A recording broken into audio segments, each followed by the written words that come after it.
रोहिणी में फूड इंस्पेक्टरन तरफां फ्लोर मिलन तां गुज़िरियल साल बरसातुनि दौरान ख़राब थियल कणक सस्ते अघनि ते ख़रीद करे मिलावट कई पई वञे ऐं लखे रुपया कमाए करे सरकार खे नुक़सान ॾिनो पियो वञे। सखर मां एडी घनियो जी रिपोर्ट मूजिबि अली वाहण दाया ॻोठ ऐं बेदल बेकस सरकारी फूड सेंटरनि जे इंस्पेक्टरन सईद सुमरो ऐं मुख़्तियार उर्फ़ मेहरान कल्होड़ो फ्लोर मिल मालिकनि सां मिली भगत करे बरसातुनि में ख़राब ऐं सेवारियल कणक फ़ी बोरी 3000 में ख़रीद करे मिलावट करे रहिया आहिनि।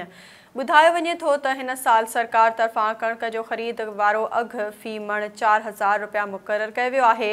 ऐं ॿिनि मणनि जी ॿोरी जी 8000 में ख़रीद थींदी, जॾहिं त फूड जा करप्ट कामोरा ख़राब ऐं बदबूदार कणक जी फ़ी बोरी 3000 में ख़रीद करे रहिया आहिनि, जंहिं सां हू 2 नंबरी ज़रिए करोड़े रुपया कमाए रहिया आहिनि। ज़रियनि मां इहो बि मालूम थियो आहे त करप्ट कामोरनि जी हेठि खां मथे ताईं चेन ॻंढियल आहे, जंहिं करे हुननि खां को पुछण वारो नाहे। ही करप्शन जा बेताज बादशाह मथे पोस्टिंग लाइ ॻरी रिश्वत भरे फूड सेंटरनि जा इंचार्ज मुक़रर थियनि था ऐं नवनि तरीक़नि सां करप्शन करे पंहिंजा घर भरे रहिया आहिनि।